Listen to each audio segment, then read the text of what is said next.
It's time to.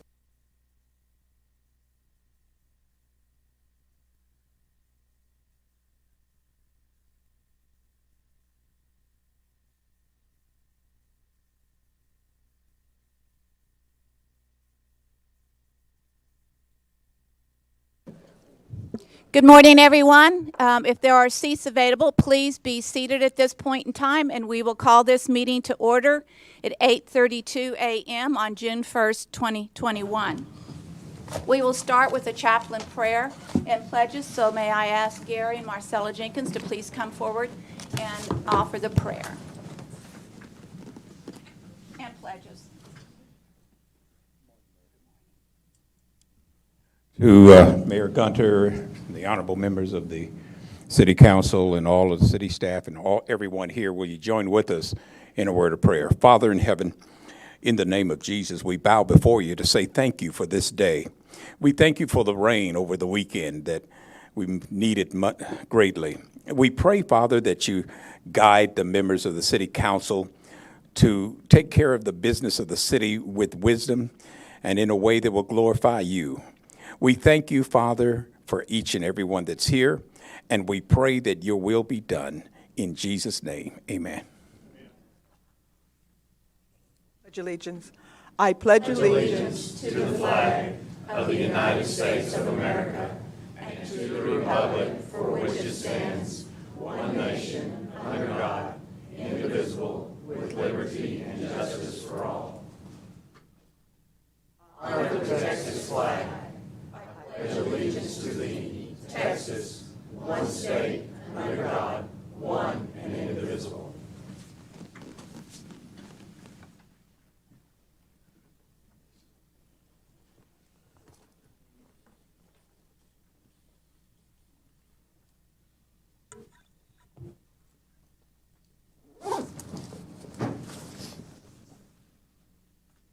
Today we have no proclamations, but I would ask if there's anyone here who would like to come forward and make public comment on any items that are not on the agenda to please come forward at this point in time.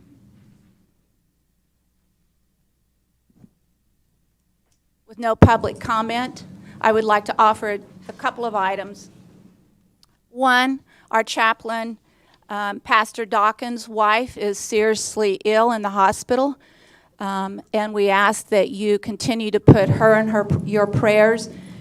Chaplain Dawkins has been a great asset to our city and as a chaplain, and we ask that you remember them as we go throughout the week, and we hope for her recovery. Second of all, thank you for all of you who participated in the numerous Memorial Day events yesterday. Your presence was greatly appreciated. And to that degree, I also want to announce that on September the 12th at 6 p.m. at the River Stage, we will be holding a 20-year anniversary event on 9/11. So many of you might have ideas and thoughts as it relates to what you'd like to see happen that night, and if so, please contact me, and we'll put together a great program for that evening. With that, we will move into our consent agenda. I will ask if there's any items someone would like to pull from the consent agenda. Tommy? No, ma'am. Tom? Nothing to pull. Harry? Nothing to pull. Lucy? Lane? Larry? I'd like to pull items C, D, and G. First item, G, is, well, let me do this first. Let's approve the consent agenda with the exception of items C, D, and G. So may I have a motion for that approval? So moved. So moved by Tommy, seconded by Harry and Lucy. Any public comment on the consent agenda with the exception of items C, D, and G? Seeing none, we'll take a vote. All in favor of approving those items, say aye. Aye. With none opposed, those items pass 7-0. Item C, consider resolution authorizing the city manager to donate the old removed playground materials from Unidad Park to Northridge Baptist Church and authorizing the city manager to execute all related documents. Carl? My question on C and on D, which is consider resolution authorizing the city manager to donate the old lights and fixtures from the Ben Ficklin Field to the Wall Education Foundation, and authorizing the city manager to execute all related documents. Obviously, other people find value in this equipment, so the question mark is, why do we have no value attached to this equipment instead of buying all brand-new equipment instead of utilizing what we already have when other organizations seem to find value in this equipment? In terms of the playground, there's only parts of it that can be salvaged. And typically when we build playgrounds, we use new equipment.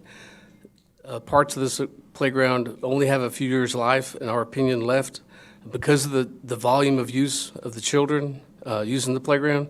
And at the church, it would be less volume of use, so they could get a little bit of life out of a little bit of the playground. In terms of the light poles,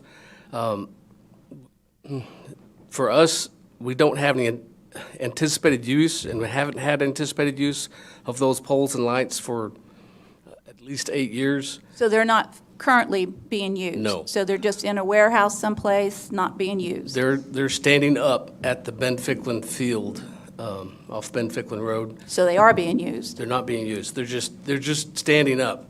So no lights There's coming no out of them? electricity. There's no power to the lights, so they haven't been used in a long time. Are we replacing those lights? No, we So don't we're have just any taking plans. them down? Just taking them down. Okay. We're getting rid of what to us is currently now a liability because it's something that we have to keep and maintain, which we're not using. Okay. Any further questions from council for Carl? May I ask for a motion for approval on items C and D at this point? So moved. Lucy moved to approve. Harry seconded. All in favor, say aye. Aye. Motion passes on items C and D 7-0. On item G, consider extending an MOU with Keeps and Angelo Beautiful, K-SAB, for 3 additional years, and authorizing the city manager to execute all related documents. Good morning, Bob. Good morning. Originally, the council approved the Keeps and Angelo Beautiful for a 3-year contract, if you will. Is that correct? Yes, ma'am. Is that a contract or? It's an MOU. Okay, so describe that versus, because that really, in essence, added one new person to the city's employee ranks, right? Yeah, it's kind of unique. In 2018, we decided to resurrect K-SAB. We committed $65,000 for admin to kind of kickstart the effort. The agreement And was when to you say fund. kickstart, what does that mean relative to how long did you anticipate that we would be contributing $65,000 to this Originally, organization? it was set for 3 years. The hope was that K-SAB would be able to find enough funding to become a 501c3 standalone. Unfortunately, we had problems hiring the executive director. We finally hired Charlotte.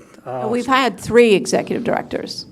We hired one. This is the third. Yeah, we went through the hiring process 3 times. We finally They hired. started, I'm sorry? and they started. The other 2 people One did start. started, the other one Okay. accepted, then she declined at the end. So she didn't actually do any work. The other one, the first one worked for for about a couple of weeks, and then she left. So we went through the hiring process again, and we were able to get Charlotte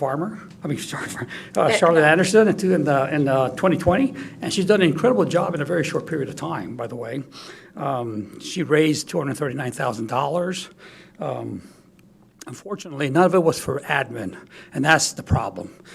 It's hard to find grants that are admin-driven.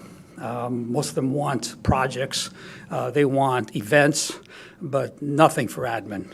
So we're asking council to continue the funding for 3 more years to give her a chance to seek that permanent funding. We're also asking for a $10,000 increase to cover the we need to grade the position appropriately based on roles and responsibilities, which we failed to do at the very beginning. Our Things like, backup documents did not indicate a $10,000 raise. I believe so. I believe the item does have an increase of $10,000, make it $75,000 a year. Is that for paying salary, or what's it for? It's for admin. Some of it would be for salary, of course. It's basically, we want to make sure that we grade the position appropriately based on what she does. My concern with that is, number one, she is at this point considered an employee of the city, is that correct? Yes, ma'am. She is a city And that employee. increase in that salary would be a far greater percent increase than increases that we give other employees. I understand, but the And so grade. that it's- doesn't it's- seem quite fair. It's the grade, ma'am. It's the grade that's the issue. What's the grade? It's from 24. She should be set at a 28 based on her roles and responsibilities. Why did it start out at 24? It was kind of almost arbitrary at one point. It was. Describe the difference between 24 and 28. Sorry?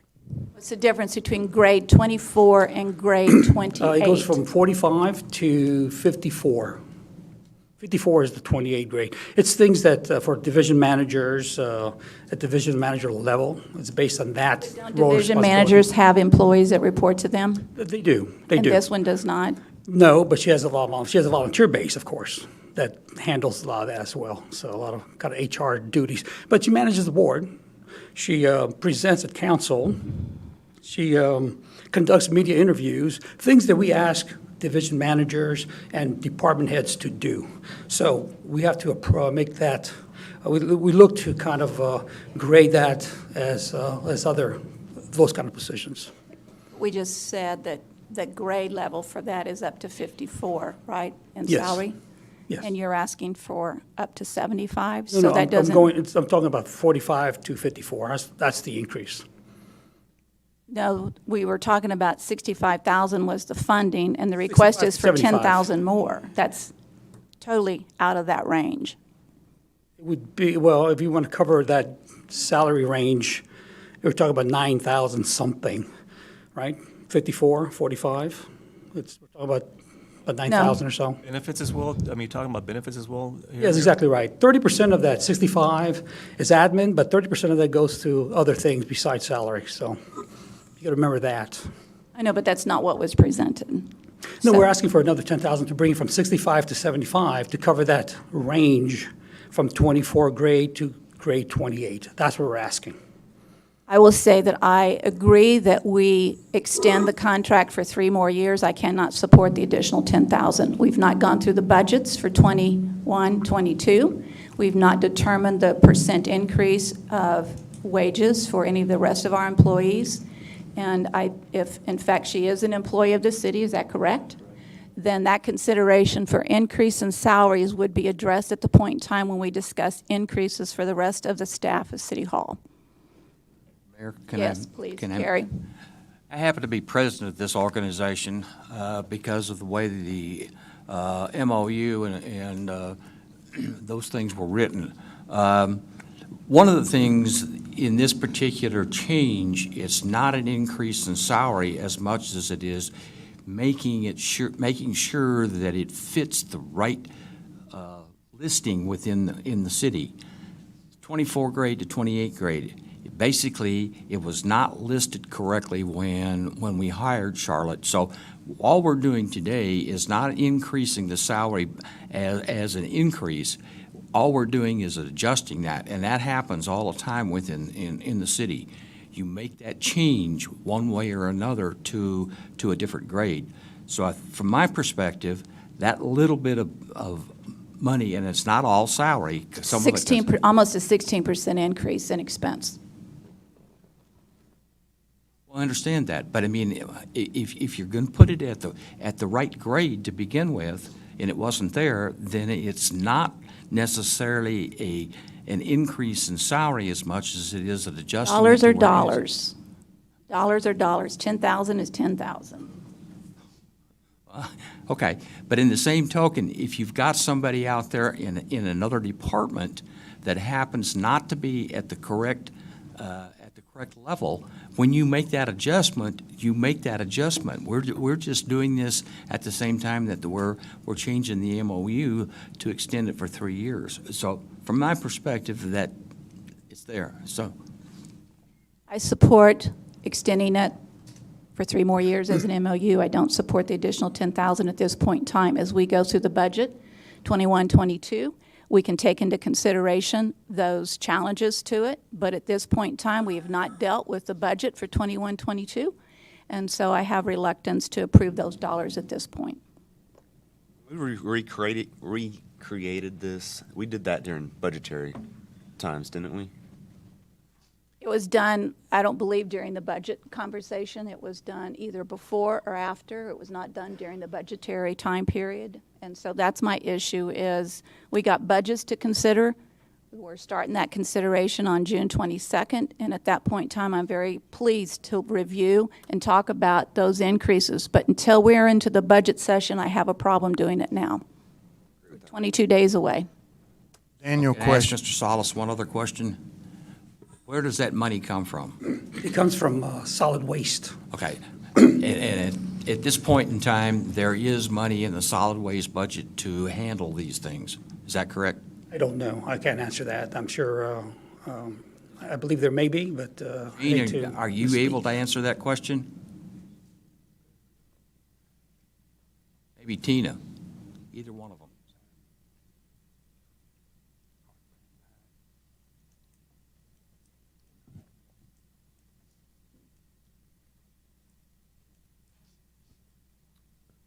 Yes, sir, there's currently enough funding in the solid waste funds to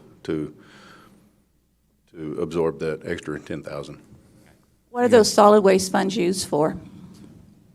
We have the two staff members that we currently have, Jeremy and then Art, our solid waste manager, and I guess Art's our code enforcement for solid waste. So that's where we have those monies tied up in salary, and then of course we're preparing to redo the permit. So, but again, those monies are in the solid waste account. So it's not going to short somebody else out of money if we use this money for something else that we might need it for. Not currently, no, ma'am. But how about when we talk about budgets for 21-22? Right now, going into this year's budget, next year's budget, we should be okay. We're budgeting out through the permitting process, which is probably going to take us 3 to 5 years, kind of depending on how it lines out. So, but we're right now we believe that we have everything accounted for and can absorb this. Just one moment. Tommy, you had... I had a question for Daniel. Daniel, throughout the year, if someone is moved from one grade to another, I don't recall having seen that come to us, even though it may carry an increase with. Is that an accurate statement? That is correct, Tommy. We do have individuals that either promote to a different level. So with additional responsibilities, of course, there is an adjustment in paying that. That's under my purview to approve that, though. Okay. Okay. I think, Mayor, this is not out of it's just all coming at one time. I agree with Harry that this is something that, in my opinion, should be done because it was not graded properly to begin with. So, Talk to me about the difference between a 24 and a 28, job responsibilities and expectations. Well, I would defer to HR, but my initial discussions, I mentioned some of the things that they do that we hold people at 28 to, things like presenting to council, the things I mentioned earlier. So, Remind me again. okay. Managing a board. That's what department heads, division managers do. They manage boards. But sometimes those managers have multiple boards, correct? So I understand. I mean, I won't, I don't want to argue the details. I don't have the details with me. That's something the HR would probably have to vet anyway. They'll make the decision. And the reason I bring it up to you today is because it's part of the MOU. Otherwise, we would not have brought this up. It would have been more of a city process like we normally do, Tommy. But since it was part of the MOU, we decided to bring it up at this point. But yeah, it would be, there he is right now. Maybe he can answer it. Brian Kendrick, Director of HR. Hello, Mayor, City Council. So in some just preliminary discussions with Bob, what this would do is this would provide the ability for him to seek that, but it would still have to go before our Compensation and Classification Committee. We would review that change, make sure it's appropriate, and then we would recommend, make a. You haven't done that. We have not done that yet. So why are we talking about it? We would then make a recommendation to Daniel, and then he would make a decision based on our recommendation. That's But the process we normally use, correct? Right, And we're not doing that this time. right. I think he's just trying to, and I don't want to speak for him, but I think he's just trying to make sure the funding's there to ask for it, because if we go through it. Backwards from our process. And when we start making exceptions, we got a problem. I just say we go through the normal process of how we manage personnel, changing their grade of employment, and with that, salary increases. And I think we should stick to the same process on an ongoing basis and not make exceptions, because then it's hard when you make it for one person not to do it for another person or another person. We need to stick to the process. It's established for some reason. Yes, ma'am. And I think probably 22 days is not going to kill anybody, like you said, before we get into that discussion. So HR is flexible. Mayor, if I may just speak to the financial aspect of this, we do require departments before they bring a change like this to be considered by the city manager to have a funding source in place. So without that funding source in place, we would not recommend to Daniel to make the change to the classification.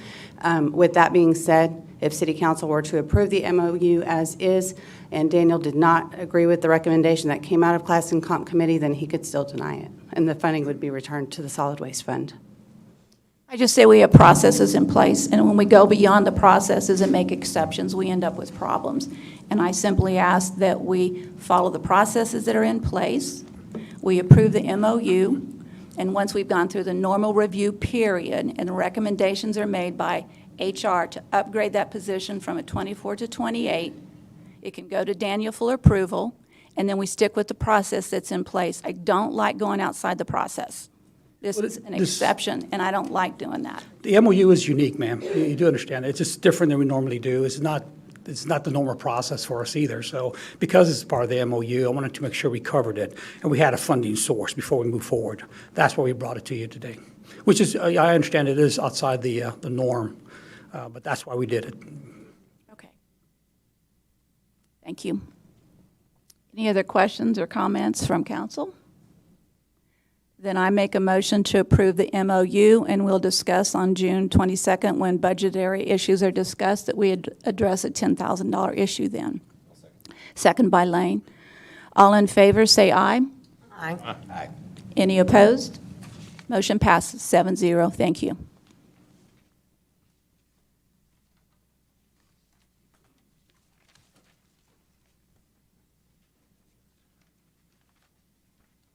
That concludes our consent agenda. We will move into the regular agenda.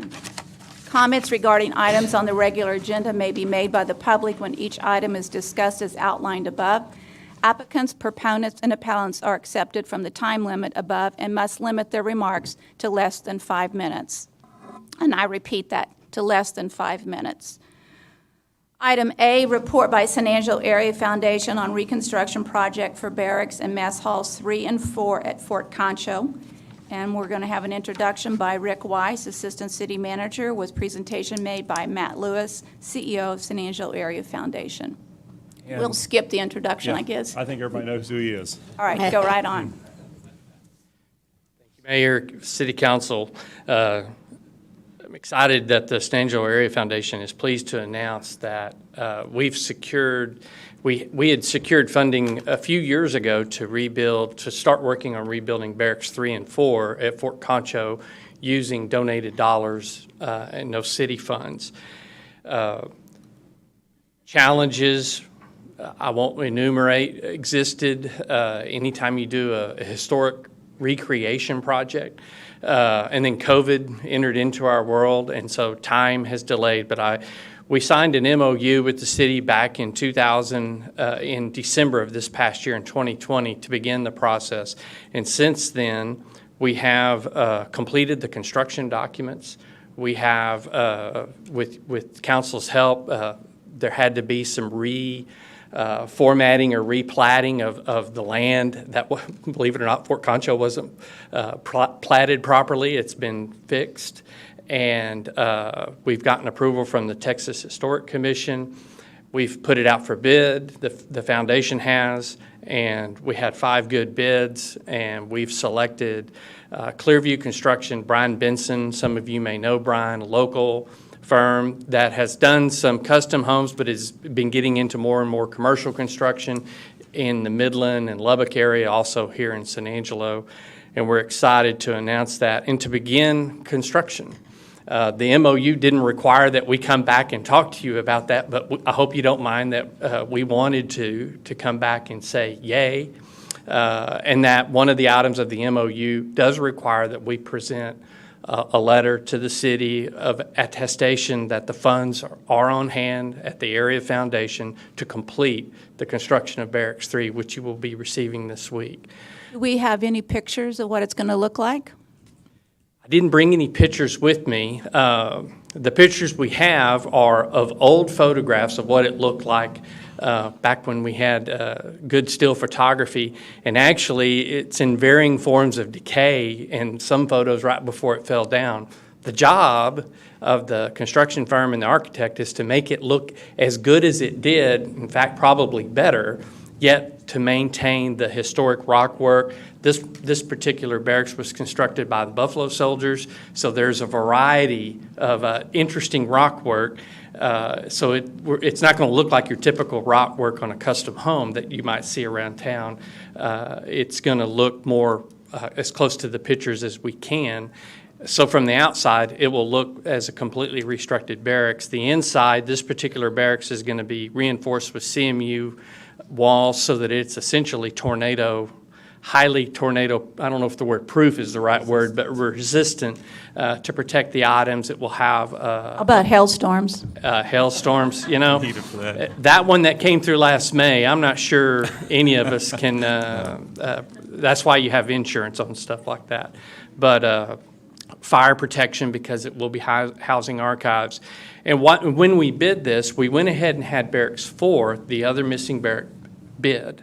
And that bid is good for 90 days in hopes that if we're able to raise the additional money, and it works out to be about $1.8 million, that we can start on a second phase of building 4. I would get on it real quick because from what I understand, building costs are going up rapidly in terms of commodities. So I'd Yes. get that money raised fast. We're and get working on started. that. And what's great is I've got Fort Concho board members here that have been great for the San Angelo Area Foundation and our donors to work with. We're continuing to work on that. Our goal is that when this project is finished, it is at no cost to the city, that it is all paid for by donated dollars. So after we get that letter to the council, the yellow cats will show up and the construction will begin. So construction date and end of construction is projected for what? The next thing we have to do is request a building permit, and as soon as we get We're going to make that easy, right? It's not going to get complicated. as soon We as always make that easy. Oh, There's okay. a typical process Yeah. though, that anyone else would have to go through. we've had great success with working with the city building permit department, and we'll get that done. And as soon as we get it done and we can get the crews lined up before July 1, hopefully sometime in the middle of this month, construction will begin, and it's about an 8-month, 9-month construction. If we get the additional funds, if it's outside of the 90 days of the bid, we'll relook at it. We have a shared savings clause with our contractor that if he can save money on the project, he shares in it with us. And if we learn anything in that process, those savings would then help us do Barracks 4 as well. I'm excited that Clearview Construction's been selected. We have worked with Brian, or I have worked with Brian Benson on a couple of projects, and he does terrific work. And I'm excited we could find somebody local to do it. Yeah. And I also want to make sure that we do it correctly, but certainly Fort Concho has been a primary part of our being selected as a great western city. This year, second in the country, last year, first in the country. And I know that our ability to get Barracks 3 done will help us move us back up to a #1 ranking as a western town. So we need that process to start. We will get her done. Questions, comments? Harry? Comment. Thank you, Matt, Carol, Roger, the board. This is a vision that many of us had when I was on the board at Fort Concho several years ago. And to see it come to this point where we're almost ready to break ground is great. Thank you for the work that's done, and I appreciate where we're going on this. And I guarantee you it'll be a big plus not only to the fort, but to this city. So, thank you. Treasurer Jewell, thank you for your work. Thank you. Thank you, Council. I should have said, were there any other questions or comments? None? All right, we'll move into item B. Consider a resolution reauthorizing previously approved uses by approving a special use, SU 21-01, to allow an indoor multi-use recreational facility and related recreational activities, daycare, community outreach, community services, and educational programs on property zoned single-family residential and two-family residential on the following property: Life Point Baptist Church, 810 and 811 Austin Street, and 818 Kenwood Drive. John, you're on. Thank you. John James, Director of Planning and Development Services. You can see the location here on the aerial photography. All three of these rectangles represent portions of the Life Point Baptist Church property.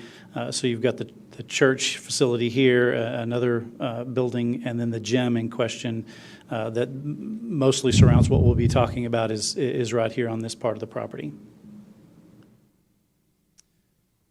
And so just a little bit of background, the Planning Commission did consider this back in September 2019. They made no recommendation because it tied on a 2-2 vote, and per the Planning Commission bylaws, a tie comes to you formally with no recommendation. The City Council did approve that on the 17th, the following day, and so it was approved back in 2019. That gymnastics facility that was the subject of the request has operated there since shortly after that approval. As with any of these where we bring them back to you, we look to see if there were police complaints or code violations. In this case, there was only one, and that was they had accidentally placed a sign out in the right-of-way, and those kind of signs are supposed to be placed on the property, and they corrected that as soon as code enforcement contacted them. You can see the map here of the comprehensive plan shows this area's neighborhood. You can see right at this boundary is where the transition to commercial uses, and then you can see on the zoning map itself that we have single-family zoning in the yellow, transitioning to multifamily zoning just about a half a block away, and then you can start to see the commercial along Abe right there. And part of why that's relevant, I'll talk about in a minute as well, is one of the things that you have to determine in order to approve a special use in a case like this is that it represents a transition. And so staff's recommendation for approval. Transition from what? A transition from one zoning area to another. This isn't a zoning case. No, that's correct. So then why are we using those words? Well, because there is existing zoning that applies to these areas, and in order to approve a use that's not allowed by right within a zoning district by a special use, you have to determine that it represents a transition. And so staff's recommendation is that as you get over to Abe there, that is the commercial corridor. And that this area, being so close to that commercial corridor, is a transition from the larger neighborhood. And I think I have a better map that'll show that in a little bit. To get to your point you just made, this is not a rezoning of the property. The underlying zoning of the property remains the same as it is today, but our ordinance, as I mentioned, allows certain uses to be considered on a case-by-case basis. And so that's the purpose of a special use. There are also some similar uses that are approved by the Planning Commission through a conditional use process. But again, those are case-by-case considerations of, is this particular proposal appropriate for the particular site that it's being considered on? So it's not allowed by right. You just can't go out and do it. You do have to get this special permission.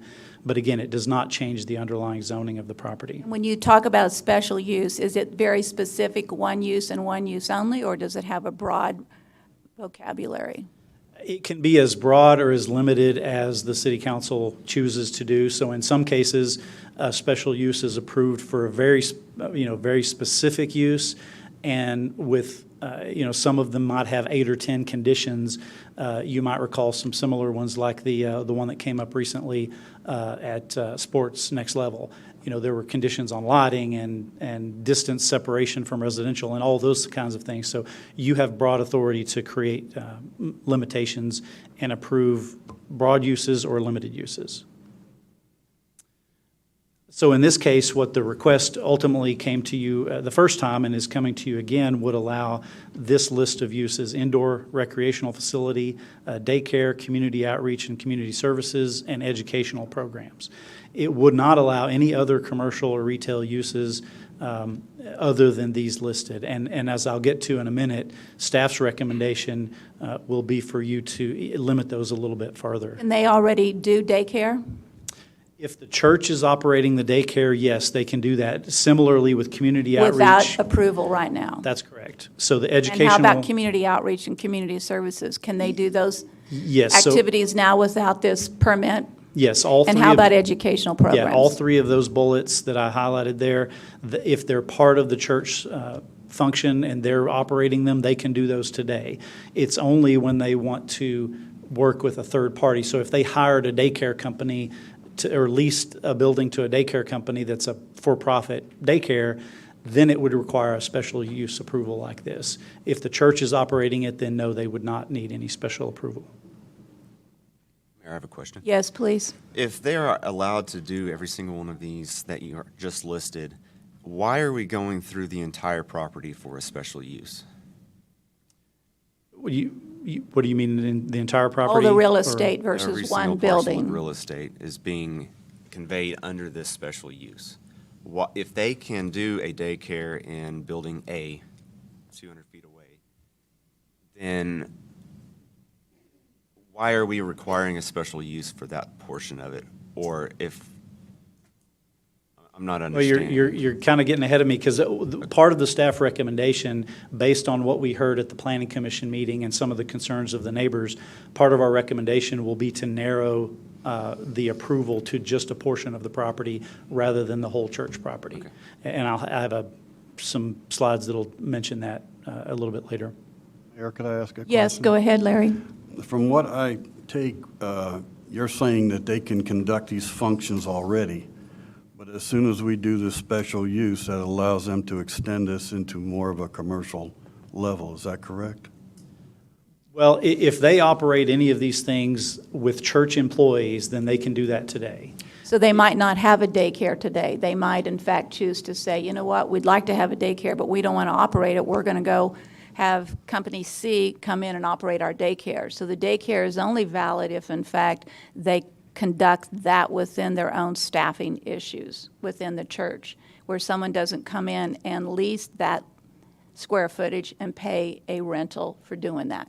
A current daycare that they operated, they wouldn't be paying a rental fee to the church. So it's about leasing it. But again, this allows them to open up a commercial daycare facility if this special use gets passed. Is that correct? If it's approved as written currently, then Thank yes. It can be limited. Right. Can I add something to that? Yes. Our ordinance does require that if this special use is approved for all of these uses, that daycare would have to open within the first year, otherwise it goes away. So these are always time-limited in these special use approvals. They can't just keep it open indefinitely. The daycare, the community outreach, educational programs would have to open in a year in order for the authorization to stand. May I ask if there's currently a daycare? I don't believe so, but I'm sure one of the speakers that in the public hearing could answer that. Just because we're on Yeah. this slide, I'd like to know now. Okay. Is there a community outreach and community services program now? Okay. Is there educational programs now? Yes. Yes. Yes, I'm asking the question. Wait till you get to the microphone, please. Announce your name, your position. My name's Jake Lightworthy. I'm the pastor of Life Point Baptist Church. The reason that we have these broad categories is because we steward our buildings for the betterment of the community, not just our church. Last month, we leased to an organization that is for-profit that works with San Angelo ISD, proctoring exams. We do similar things all the time. So With community outreach education, we felt those were broad categories that would protect us in doing these temporary type things on this one permit. Does that make sense? Can that lease convey without a special use? I wrote all of those things into the special use permit because I was told not by the city, but by several neighbors, be careful because your neighbors will sue you if you do any of this, and that's come to pass. So Right now, it sounds like that falls under community outreach. If you're partnering with SAISD, that is one of those provisions that would, without a special use, you would be allowed to do. theoretically, unless somebody got upset about it and wanted to sue us for it. Well, I don't like theoretically, I can't even speak. Address that, Teresa. You know, as a church, they do have special protections both under federal statutes as well as state statutes. And it's always a lot of gray when they're doing commercial activities. It has to be decided on a case-by-case basis. So for instance, in this case, there is a religious component to the gymnastics that's happening at their facility. So that kind of transitions it, in my mind, into that religious protection that we're going to talk about in a little bit. So it really would depend on how it's structured, whether or not. I have not heard of this church doing a long-term lease with anybody. I think a lot of churches have day-use rooms that they lease out on a temporary basis to folks, and it's not considered, you know, a long-term lease. Those kind of things Does that then would fit under definitely- special use if it's not a long-term lease? I mean, how do you separate that conversation into pieces? I think because it's a church, we just don't dabble in that too much. If it becomes longer term and it's something that is having an impact on the property or the neighborhood, that's when it would rise to the level of needing a special use. Because this gym has operated at another location for a number of years, and we anticipate it'll want to operate at this location for a number of years, that's what made it rise to the level of needing this special authorization.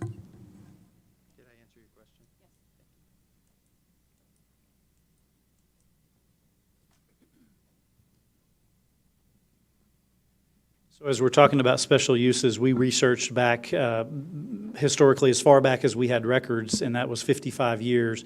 Over the past 55 years, 55 special uses, or what used to be called special permits, the terminology changed in 2000.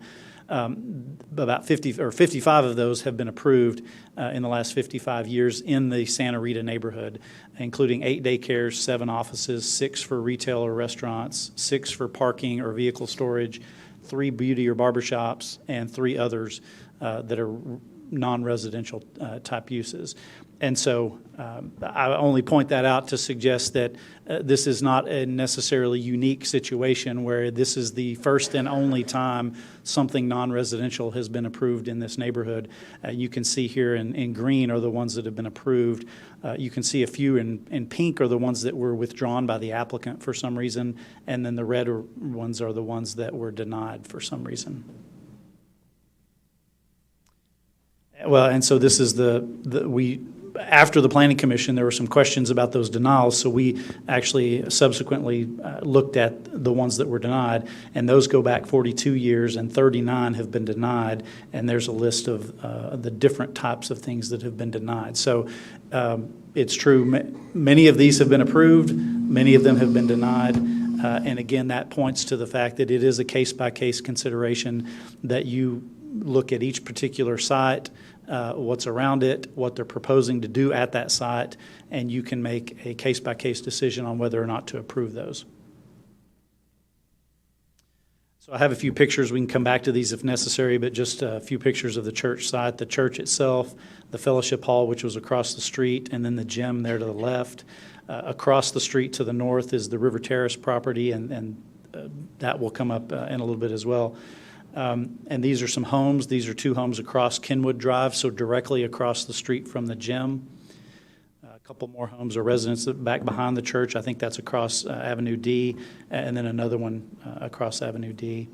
And then looking across Washington Drive, so there are some homes across Washington, which is, by the way, a major thoroughfare in the community. And so that's part of the staff's recommendation, is that this is not in the middle of a neighborhood.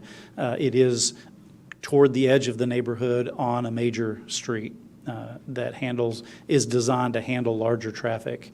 I'll note that when staff went out a number of times to take some of these pictures at the site, when I went out one time at the primary pickup time for the gymnastics facility, almost every car except for two went out through the alley onto Washington. And so the cars were not coming through the neighborhood to leave once they picked up their kids, with just the exception of a couple of cars. But you can see here some pictures. This was during a pickup time, one of the busier times. And if you could see a little bit bigger shot, there's not that much traffic. And you can see this is right before that. The picture on the right happened right after this picture on the left, which was the cars waiting to pick up. And so again, it's not a full parking lot when the busiest times at that location. It's come up, the River Terrace across the street is a very similar commercial use within a residential neighborhood. It was also approved through originally a special permit that was revisited and renewed and expanded as a special use permit later on. And you can see the operation of the restaurant there. This was taken during an event at the restaurant, and you can see not only is the parking lot full, but the spillover parking spilled over onto the residential streets. And so that's, again, part of staff's recommendation for approval of this is that it's not unique. It's right across the street from another use that has a similar special use approval, honestly, for a higher intensity use of a restaurant versus the gymnastics facility. Again, just a couple more pictures of that parking up the street. This is up Kenwood. I think that if I'm not turned around, I think the gymnastics facility is just off to the right there.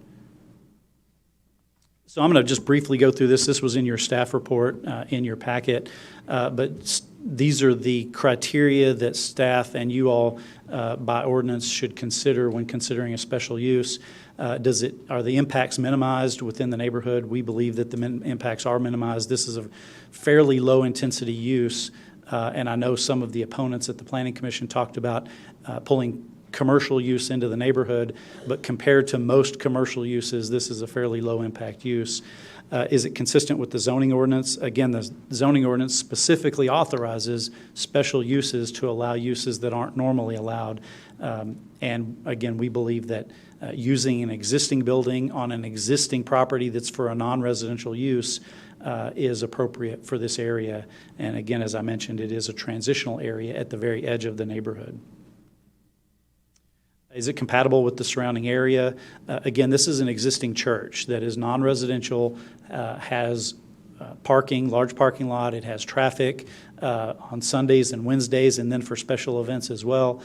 And so we believe that this particular recreational facility on the site doesn't add to that in a substantial way that would warrant a denial in this case. Traffic circulation, again, it's not a huge amount of traffic compared to a typical commercial use. It is concentrated in a short amount of time. People come up, they drop off their kids, they leave. They come back later, pick up their kids, they leave. So there's a 10 or 15 minute period for drop off and pickup, and after that, it's basically quiet.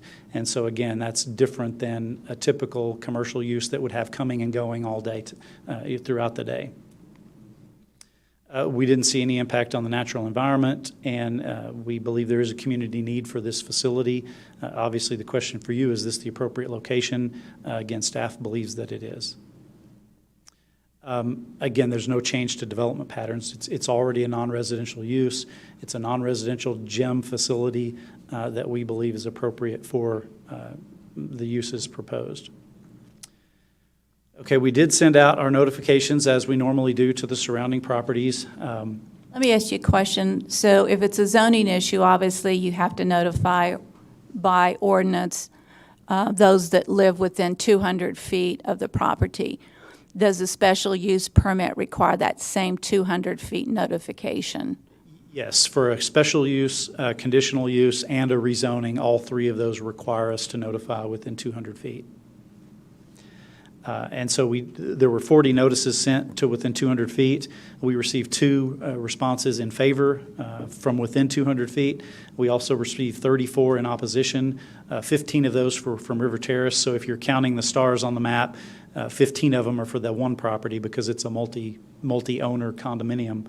And so we also received from outside the area, I think it's up to 1,078 responses in favor from multiple sources, individual letters, emails, the website responses as well.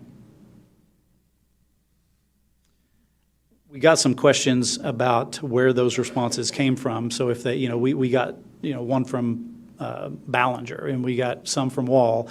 And so obviously, we would suggest you don't give those as much weight as people close in. But you can see here, they came from throughout the city.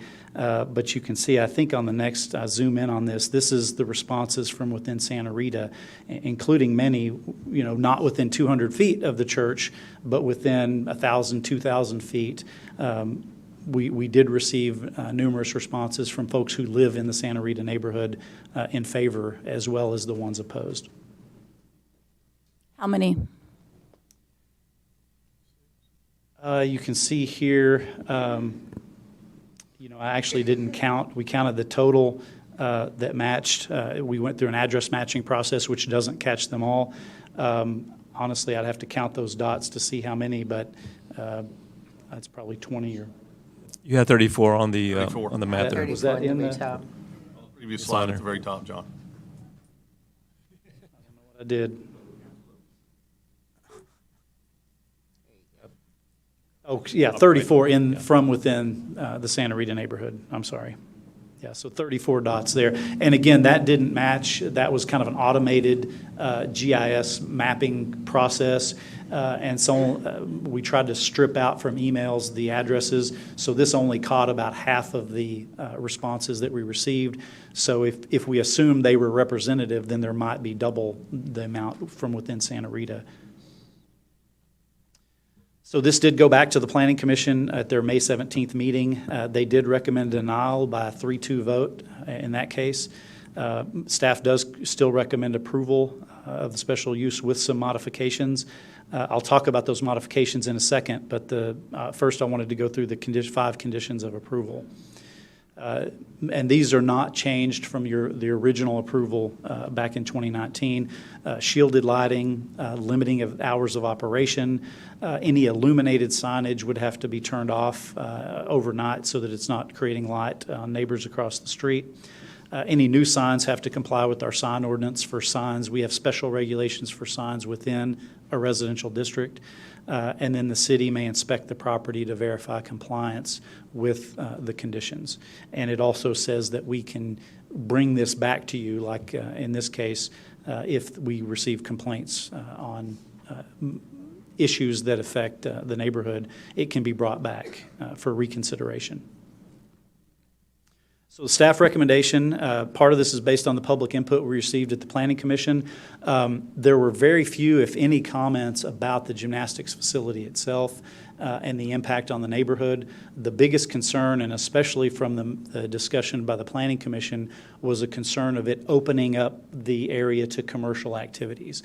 And so we want to ensure that we're limiting it to just the uses they want to do. It would not allow retail, it wouldn't allow restaurant, it wouldn't allow any commercial activity except those listed.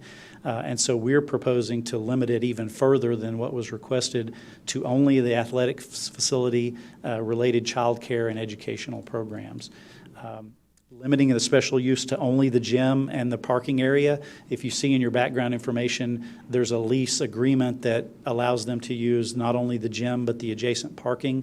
We would propose to limit this special use just to that area, so it would not include the fellowship hall, it wouldn't include the church building itself.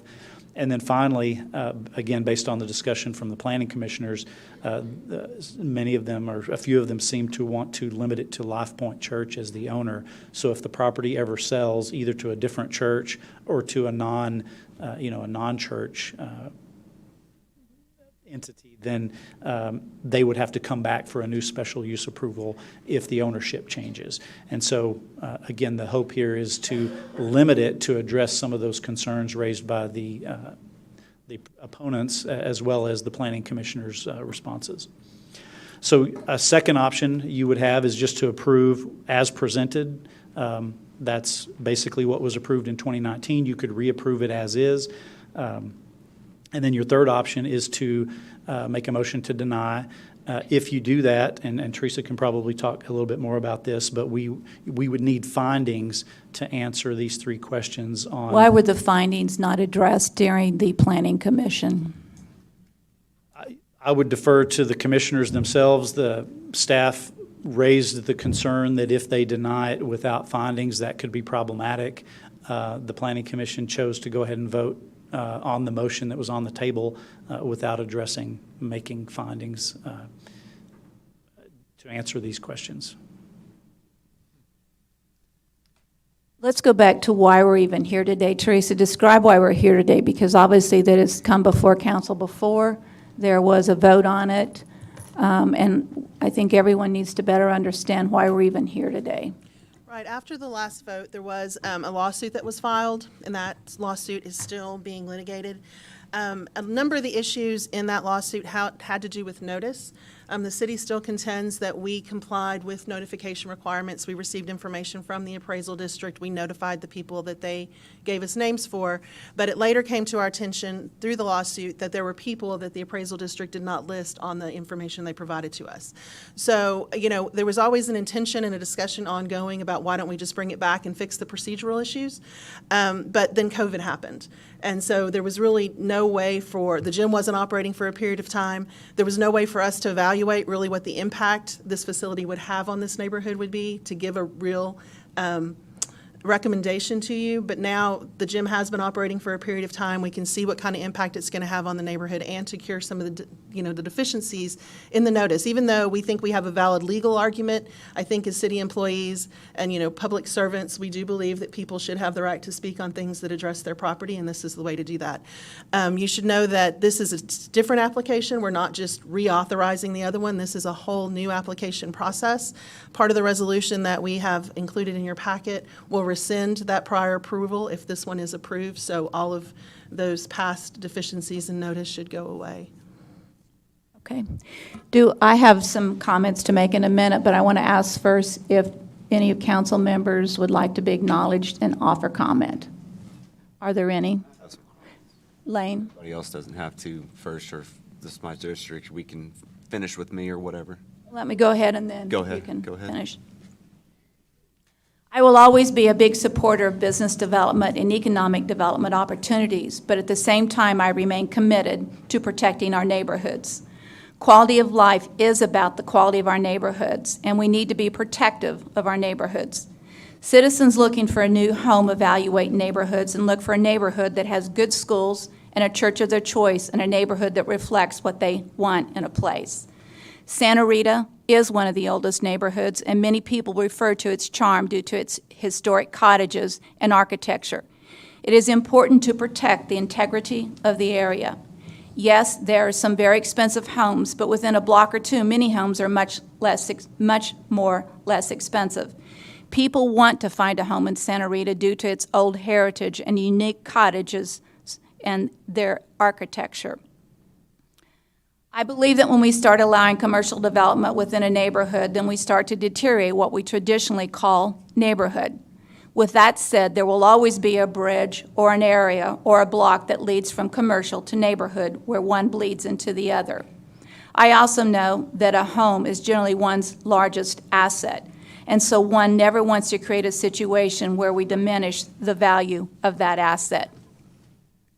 Residents of Santa Rita certainly have the right to fight any issue that they feel could negatively impact their neighborhood. With that being said, I believe that residents of the area deserve a higher level of voter support in what happens in their neighborhood. Many of the supporters of the Texas Tumbleweeds organization do not live in the neighborhood, but strongly support the organization for obvious positive reasons. We take great pride in this city with the success of our Central High School gymnastics team. We have to give some credit to Texas Tumbleweeds. It is a great organization.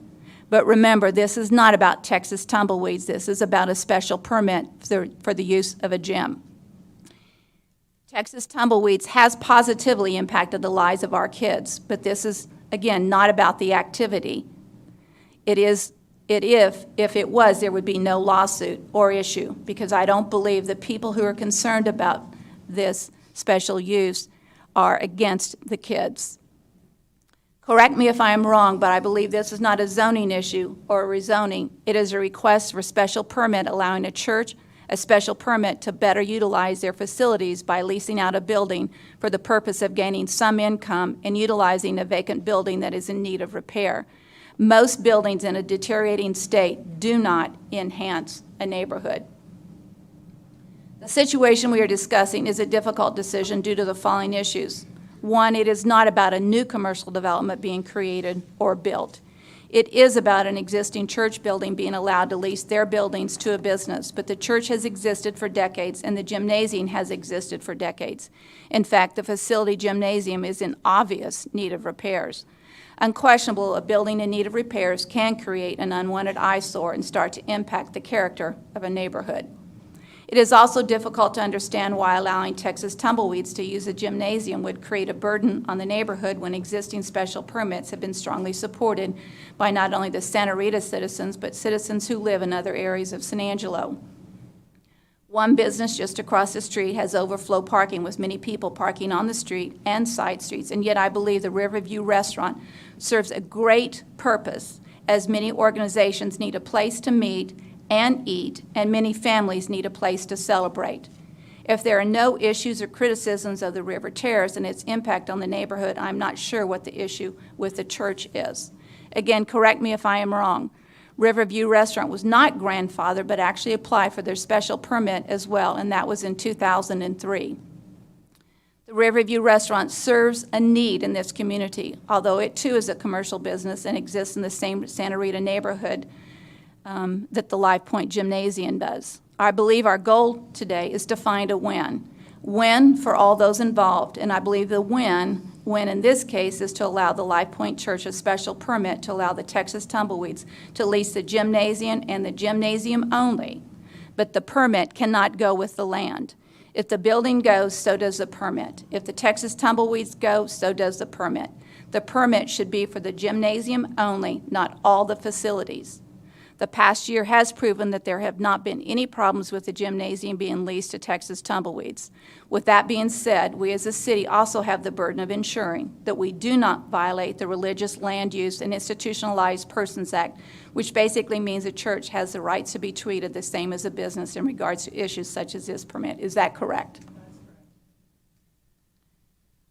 As mayor, I have the responsibility to represent all citizens and to protect all citizens and the city from potential lawsuits and to uphold the law. With that said, I find today a very difficult decision to make because I believe strongly in neighborhoods and the protection of the neighborhoods. I don't ever want to make a decision that I feel like would deteriorate and compromise a neighborhood from being the great neighborhood that it is. Above all things, we must protect our neighborhoods. Lane? As councilman in this district, I've been fielding phone calls, texts, hearing each side. Like the mayor said, our goal is to protect our neighborhoods and our districts. That is our number one responsibility. But this can be established with some simple wording, and up until now, that simple wording has not been placed into the presentation. The presentation right now has been pretty cut and dry until we have discussed getting these provisions placed into that permit. It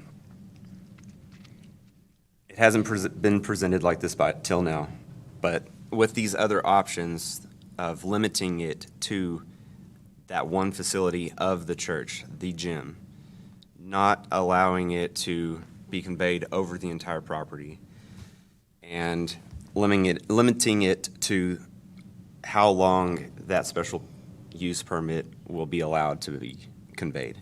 I have not heard any complaints on the actual business. None whatsoever. No noise complaints, no traffic. I've driven by multiple times and counted cars in the neighborhood and to see what the impact was. So with that being said, I highly agree that this special use does not need to be conveyed with the property upon the termination of the lease or the sale of the property. It does not need to be spread so wide because we've already seen how many of these uses can be completed by the church themselves coming up and doing it without our permission.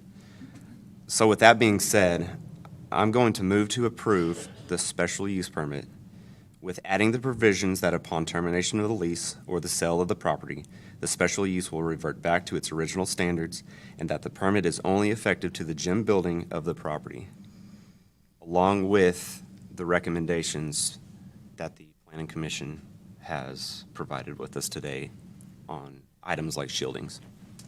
Second. I have 2 seconds on that motion, and I'm going to open it up for public comment before we take a vote. Yes, ma'am. May I ask for an amendment to the motion to include the adjacent parking facility? Adjacent parking, yes. And it's staff recommendation as well. Yes. That's not the. So let's be clear what the motion is.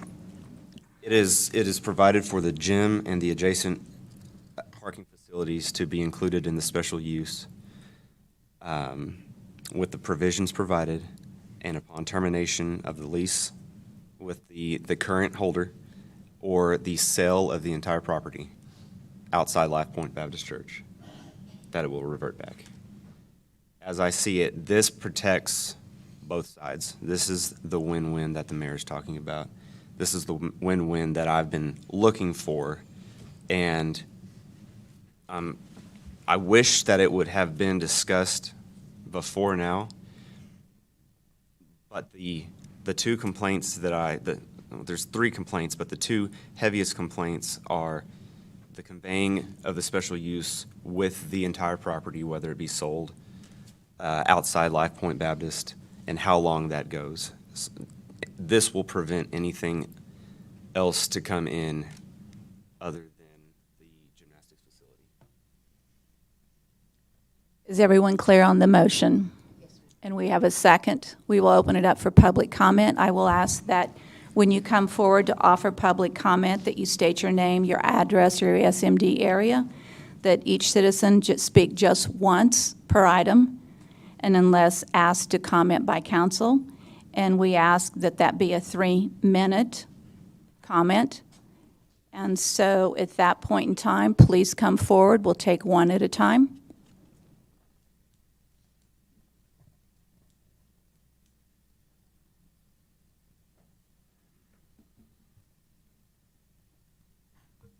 Good morning, Madam Mayor and members of City Council. My name is Dustin Gaines, and I'm the attorney for Life Point Baptist Church and Texas Tumbleweeds Gymnastics, and thank you so much for your help this morning.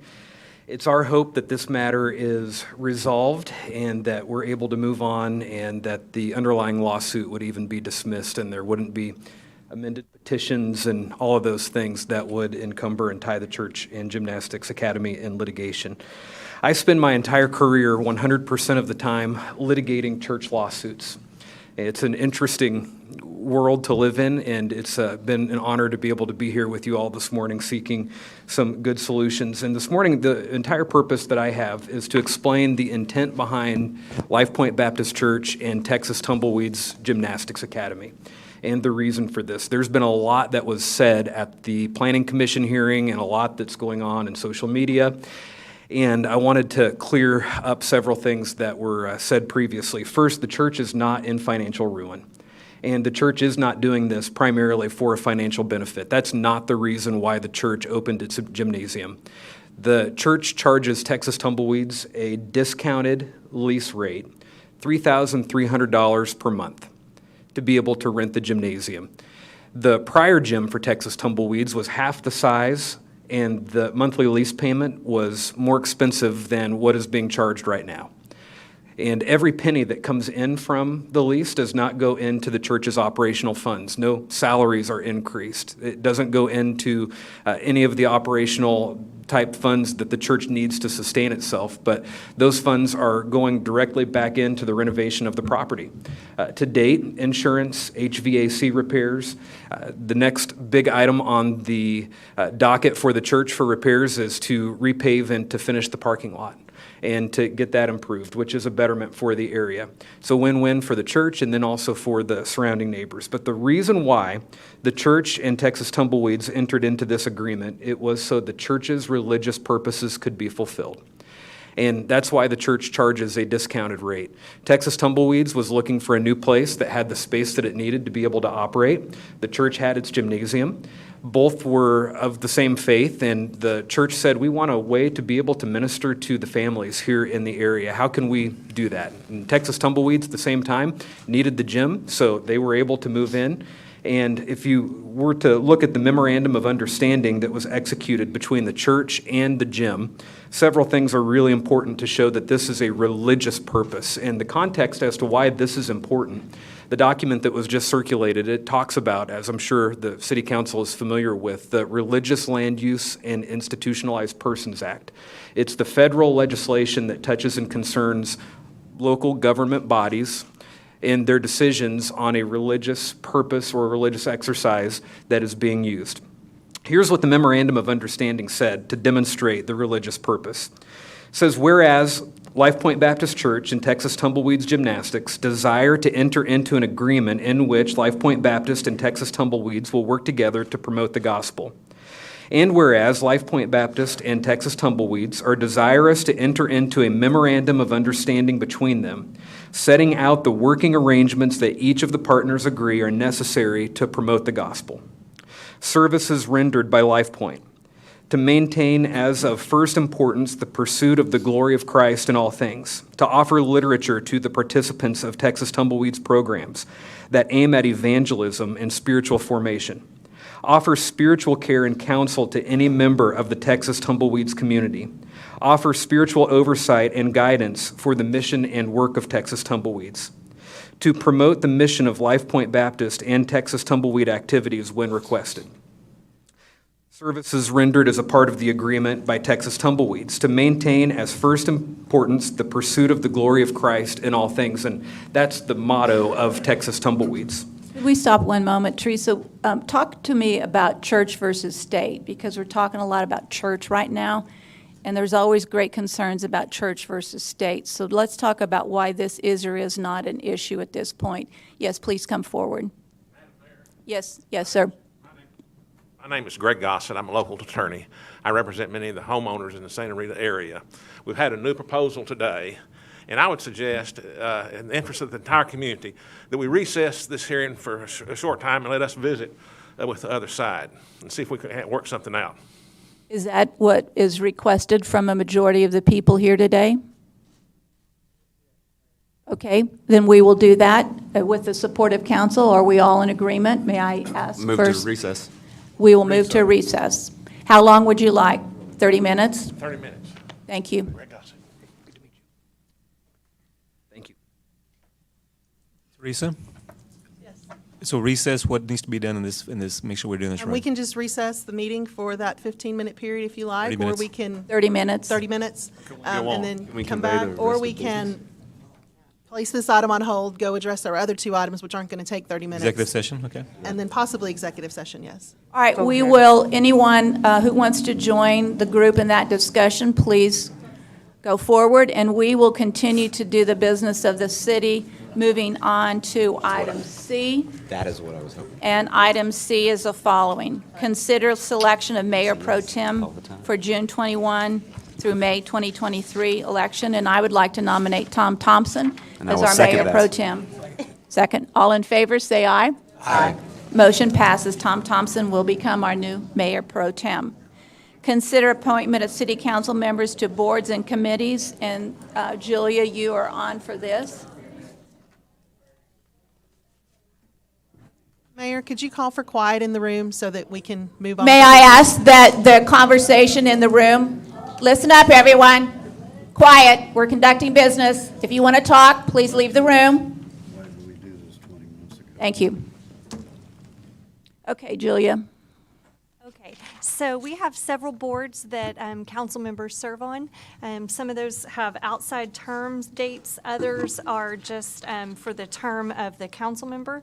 So we just wanted to have a discussion and see if there's any boards that council is currently serving on that they would like to step down from, if there's anyone who kind of wants to shuffle around.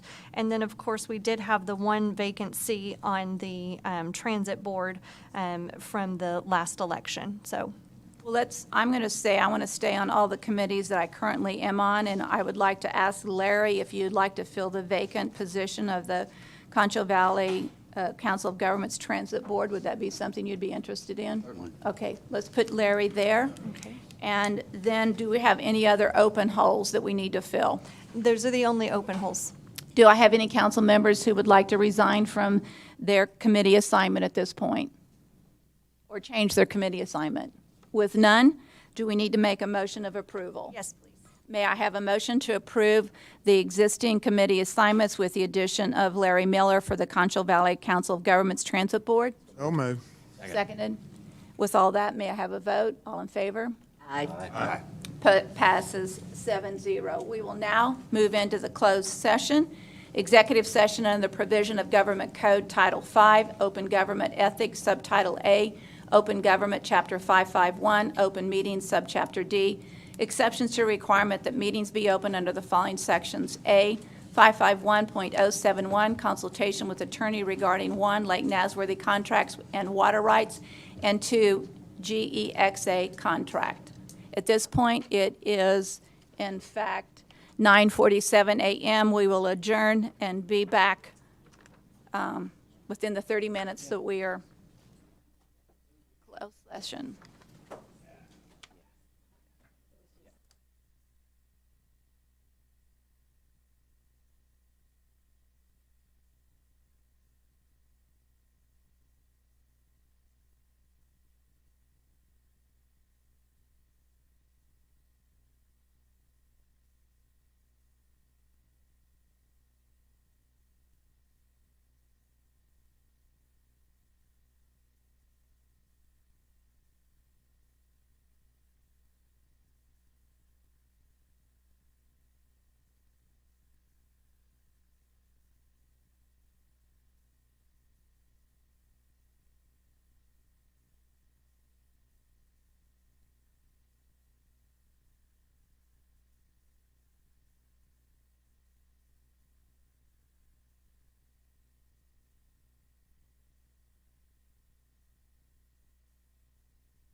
We will call this meeting back to order at 10:32 a.m. And what we will do first is discuss any of the items that we had in closed session, which there are none. So we will move back to our regular agenda item B. And with that, I'm not sure where we stand. We have a motion. We have a second. We've had public comment. I don't know if we've had complete public comment. We kind of got interrupted in the middle of public comment. Okay. So do we first of all amend the motion, or do we move forward with public comment? In the motion. No, I think the motion is okay as it stands, correct? Yes. And the motion, and I want to say it out loud so that everybody can double check me, was to do it as presented with the exception of upon the termination of the lease or the sale of the property, this special use will be terminated. Is that correct? Yes. All right. With that, any further public comment?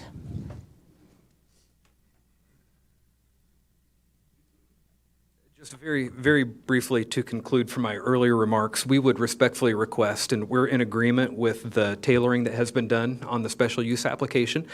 The one request that we would make is that it would be amended to remove the restriction as it pertains to only going to Texas Tumbleweeds Gymnastics.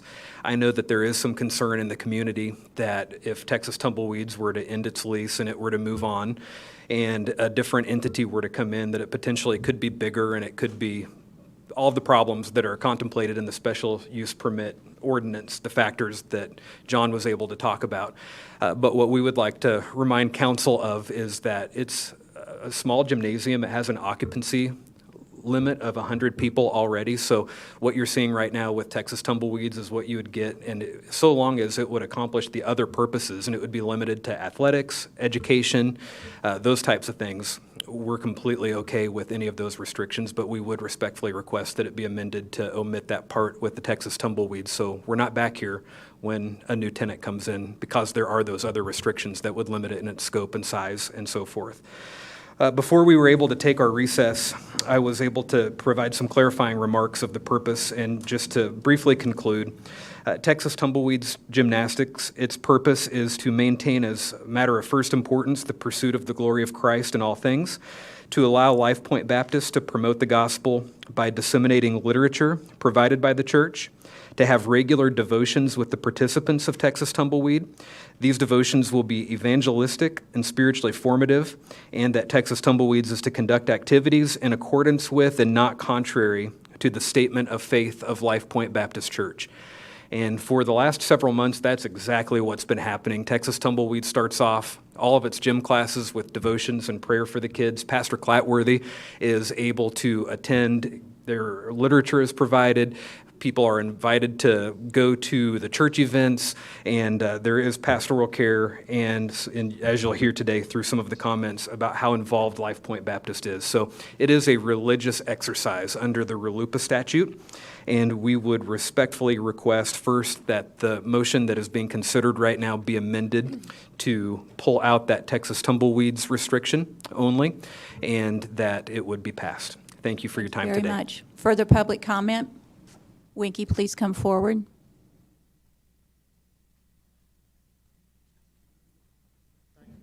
Members of the council, for the record, my name is H.R. Wardlaw. I live over on 1201 South Park and been around here for a long time. Our side does object to what the attorney requested. We do not want the motion to be amended to that effect. And I just wanted to point one thing out to you, if it makes any difference to anybody. Whenever this thing came up, we drafted a letter to Texas Tumbleweeds, and I've got a copy of that here, and I'd like to introduce that into the record, if I may, Ms. Mayor. Please do.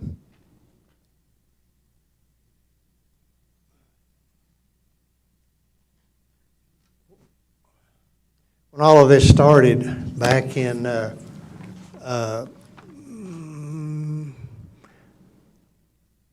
August, I guess, of 2019, we saw what was transpiring. And so Texas Tumbleweeds at that point in time was over there on A&M Street, as we all know.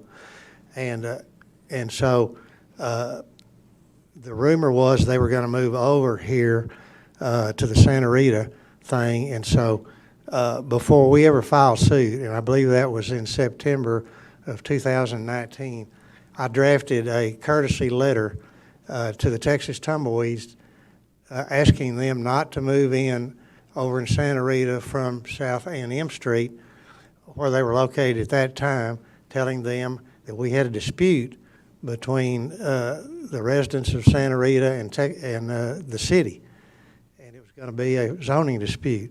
And we told them that we didn't think they should move in later on because they would be caught in the middle of that. And we gave them the courtesy of that, and that's what that letter shows. And so that was over 90 days before they moved in. They were still over there, and we gave them that letter. And then we filed suit after the letter came out, and then 60 days later is when Texas Tumbleweeds moved in.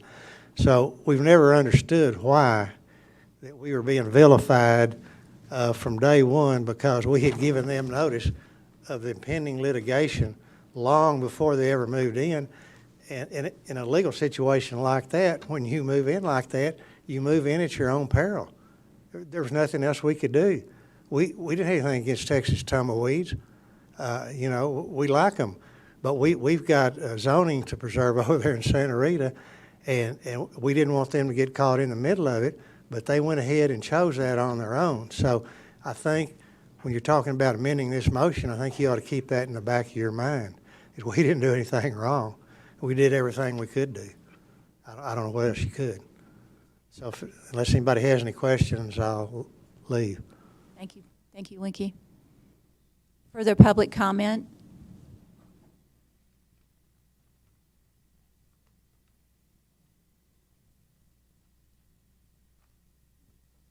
Hello, my name is Sarah Negavetich. I live at 3310 Cumberland Drive. You've all been presented the information here today. I don't need to go into the legislative and the legal guidelines. Quite frankly, we're probably all pretty tired of hearing about it. But there is some information that the city attorney and other members of the community can't provide to you. And so I want to talk to you about the need of Texas Tumbleweeds. The city planner mentioned the special use approval criteria. Number 6 is community need. It's whether and the extent to which the proposed special use addresses a demonstrated community need. In front of you today are girls who need Texas Tumbleweeds. It's not the kind of need that your toddler has when they're asking for that 10th glass of water when you've been trying to put them to bed for the past hour. This is a real and true need, and the loss of it negatively impacts these children both physically and emotionally. When COVID-19 forced our gym to shut down, I watched my daughter grapple with that loss as she went cold turkey from 12 hours a week in the gym to nothing. I saw her using a secondhand mat and old foam balance beam to try to recreate routines and mimic what her time in the gym is.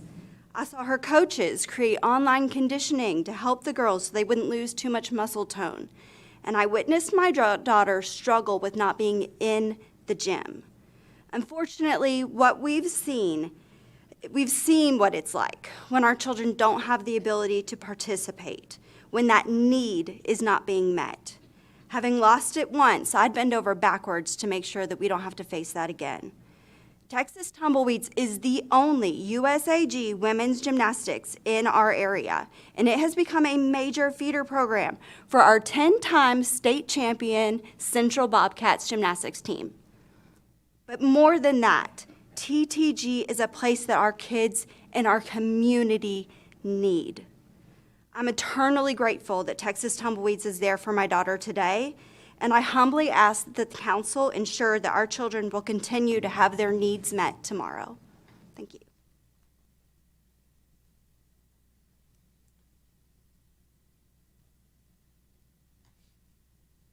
Hello, I'm Landa Knight, and I'm the owner of Texas Tumbleweeds. So we were over on A&M Avenue, and the gym was very small. It was 50 by 75, which is minute compared to most gymnasiums. Normally, you need at least 5,000 square feet in order for all of the equipment, the matting, all of that type stuff. And so we had been looking for several years for another building. But normally, when you get that type of space, like we need a 100-foot long runway for our vault, and we need 20-foot tall ceilings for bars and trampoline. And when you talk about that size of a building, normally you're talking about a commercial building. Well, commercial buildings aren't going to give you the public restrooms that you need for the class kids, for the parents coming in and out, okay? And then you've also heard, I'm sure, of the congested parking that was over on A&M and the traffic flow. There was only one way in and out, so it didn't flow very well. So when I found out about LifePoint and the building over there, I went over and I looked at that building, and it was like a dream come true. Not only do we have ample space over there, we've got the ceiling height, we have the, we can spread out with all the different matting. We have wonderful spectator viewing. We've got the wonderful parking, and the traffic flow is wonderful. So that was just like a dream come true for us. And so it's not like if we can't be here, it's not like we can just find another building. Buildings like this aren't out there. Okay, so I just wanted to add that. Thank you. Further public comment?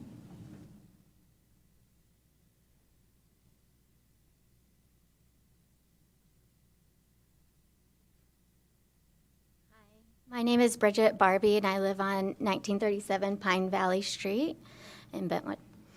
I just wanted to also stand, like was said before, most points have been hit, but I want to come up as a parent and say how much this gymnasium means to our children.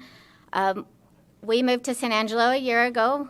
My family had been overseas for 7 years, and every time we move, what makes that country or that town a home is my daughter finds gymnastics and church. And it's funny that these are the two things that are in this situation, is gymnastics and church. And that is how she finds what she calls her second family. And this is her second family, and I'm here to help her fight for that. Thank you very much. I just want, can I? Sure you can. Thank you. I just wanted to reiterate that this is not found everywhere. We have had to find situations that compromise to that, and if this is not provided for her, then we have to compromise. As a real estate agent, Landa is providing a better situation for that building, and the church is how I feel. And, sorry, I'm clearing my head. And it helps the residents around that area. Their price and their value does not decline. It helps. It's helping the community. It's helping the situation in Santa Rita. And I only see positives. I don't see negatives. And it's feeling like we're being discriminated against, and that's how it's feeling religiously and as a person driving into the Santa Rita area. And thank you. Thank you. Further public comment?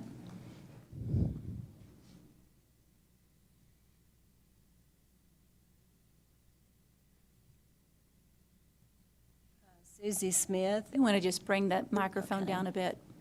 And I live at 3601 Willowbrook off of College Hills. And the introduction of the letter, I really have more a question, I guess, than a comment or statement. But the letter concerning the zoning issue seems to, my question is if that is, I'm interested in the zoning dispute and if it will affect the River Terrace, who seems to be the one whose residents express the greatest opposition.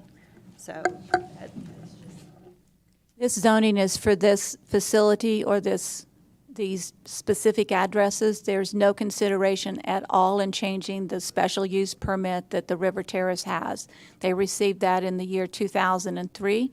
It was approved and it stays. There's no question about changing anything to do with the River Terrace special use permit that they have. So the zoning issue, This isn't a zoning issue, it is a special use permit request. There's no zoning issues being addressed today.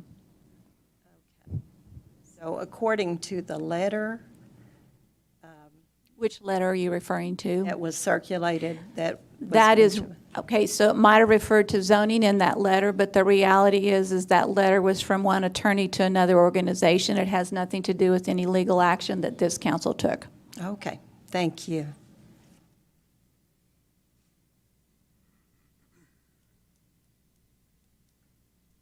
You can come forward and sit on the front row if you want. If you're going to add comment, then you'll already be up here.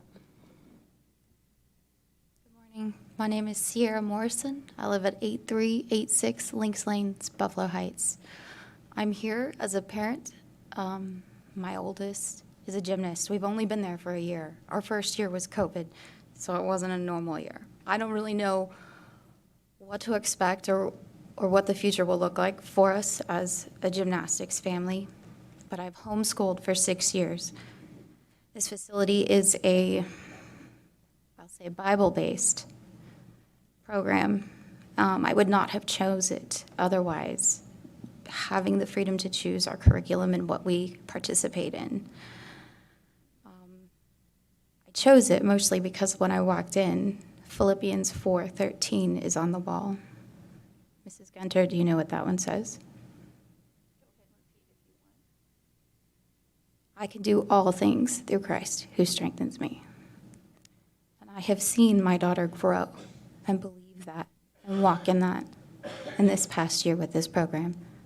So I'm just asking the council to consider the educational and athletic purposes for this special use permit.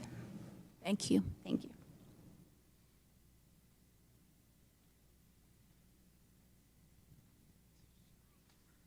My daughter took time to write this the past 2 weeks, so I'd like to give her the opportunity to read it. We live in Mertzen, but we are inextricably related to San Angelo. My husband is a firefighter and paramedic and has been for 14 years.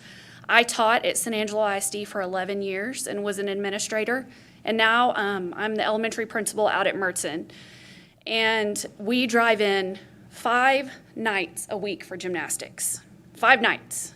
Every single evening we come in so that my daughters can train, because there's no place like this in San Angelo, anywhere.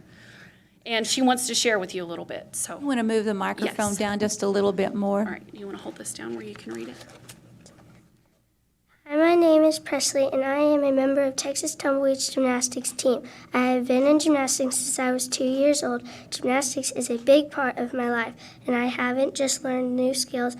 I have also made lifelong memories and lifelong friends, and it is one of my biggest dreams to succeed in gymnastics.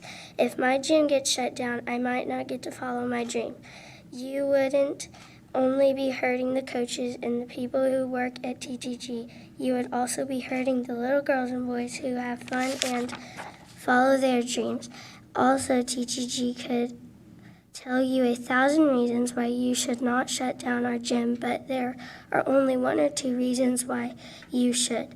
I have heard people say they're worried about our traffic, but other businesses near our gym have cars filling their parking lot and pouring out into the street. Why can they stay open and not us? At TTG, we have fun, worship God, and work hard. If you take that away from some innocent kids, just know you will be taking some little girls and boys' dreams away. So please vote to keep our gym open. Thank you. Thank you, Presley.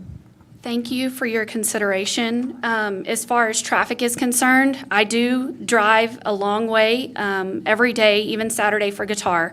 We spend a lot of time in your community. We eat here. I run errands. I take car naps in this particular parking lot. I got to get re-energized somehow. We spend a lot of time in this neighborhood, this community. It is not providing any more traffic or issues than I see every single day crossing the county road. We live on a water crossing, and I see more traffic of there, people stopping the flow of traffic and have to call to ask people to move off the road there than this is. I understand that it is a neighborhood and we want things, protected just like everyone else, but this isn't a retail, it's not a shopping mall. It's a place where a church is wanting to use a building that was dilapidated and falling apart. Thank you for your comments. Thank you. I appreciate it. Further comments?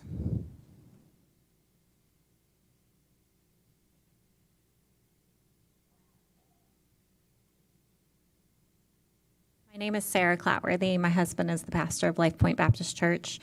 Y'all spoke to most of the stuff that I was going to say, but there are two things that I want to highlight very clearly still. And I think, Larry, this will go back to answer your question from earlier today about why, if we are allowed to do this without this special use permit, why are we seeking this permit? Those who are opposing us have consistently brought up the reality that as a church we do not pay taxes, and this is correct, we do not.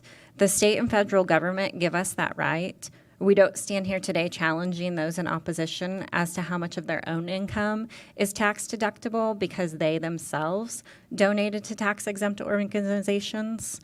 So I would say taxes are irrelevant to this decision. We could, Larry, if we wanted to, carry Texas Tumbleweeds under the umbrella of the church, which would then allow them the same right that we have. That is not the route that we are seeking.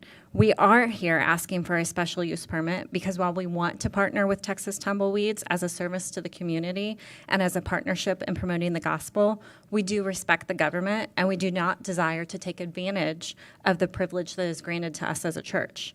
However, we do maintain our right to do so if we feel necessary.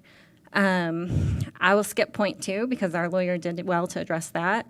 And point 3, Mayor, I would just say thank you for addressing multiple times today that this is not a rezoning issue. Those in opposition have brought that up time and time again. And I will say that that is part of why we are here today, is because on May 17th, when we went before the Planning Commission, Travis Stribling, who is the chairman of the Planning Commission, is also the son of Beverly Stribling, who is a resident of Santa Rita that is suing us. Travis used the word rezoning, and he bullied his way through to an opposition vote for our case. He was asked very specifically by a fellow member on the commission to recuse himself because of his conflict of interest, and he refused to. Had he recused, then we would not be wasting your time here today. Thank you. Further public comment? Thank you.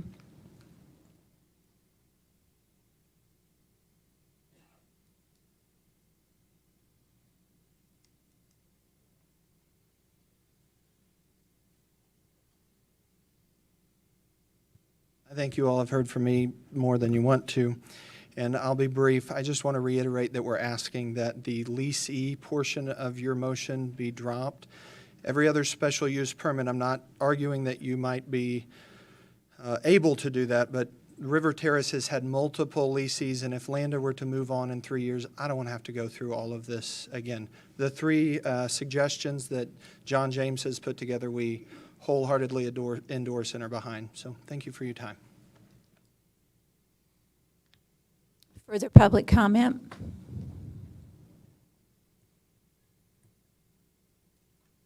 I just want to emphasize a couple points, and one is that today is about a special use permit to be given to the church. Under no circumstances today are we evaluating or making a decision about the value and what tumbleweeds brings to our community. Obviously, they have a long-standing reputation, and they've committed tremendously to this community and to children's lives. Gymnastics, like many athletic activities, add value. They do not take away value, but this decision today is not about tumbleweeds. The decision today is about a special use permit to be given to the church with the opportunity to lease it to the Tumbleweeds organization. So I want to make sure everyone understands that the Santa Rita people are not against tumbleweeds. They're not against young kids. They're not against the program. They're trying to be very protective of their neighborhood. And when anybody has the opportunity to come into a neighborhood and perhaps create or maybe not create additional traffic, one has to be concerned. Obviously, over the past year, we have found that the traffic has not been created as an additional burden. At the same point in time, we must protect our neighborhoods. And I believe today, based off of the motion that has been made, that we are trying to solve the issue by continuing to protect the neighborhood, but allowing the gymnastics program to be leased to the church under a special permit and move forward. With that, yes. Before you take a vote, I just want to make clear that the resolution that we're approving does a number of things. The first, it has Lane's amendment as to the use itself, but it also it rescinds, terminates, and replaces the case SU 19-03, which was approved in 2019. It directs John to put a note on the zoning map showing there's a special use on this one specific property. So, you know, on the original, there were 3 parcels. It'll be just the one parcel, and that's if there's interest or there's complaints in the future, we can go pull that special use off that property, and we know it's there, and we can use it for enforcement. It also has a specific statement that said this has no fundamental effect on the subject property's underlying or base zoning classification, and then it also spells out the following conditions, those 5 things that were present in the first one, also in the second one. There was no changes to that. Is everyone clear with what motion is before us and what we'll be voting on? With that, we'll take a vote. I will go member by member to take this vote. Harry, your vote? Vote yea. Tom? Aye. Tommy? Aye. Larry? Lane? Aye. Lucy? Aye. Brenda? Aye. Motion passes 7-0. With that, that concludes our regular agenda conversation. We will follow up with item A, which is follow-up and administrative issues. Obviously, the closed session has been discussed and there were no issues. Announcements and consideration of future agenda items. Are there any? Yes, Mayor, I have one that I want to bring up at the next meeting, and that's the animal shelter. I need someone to talk to us about the ordinance about stray cats and feral cats. Will do. I think there's some work being done on that anyway.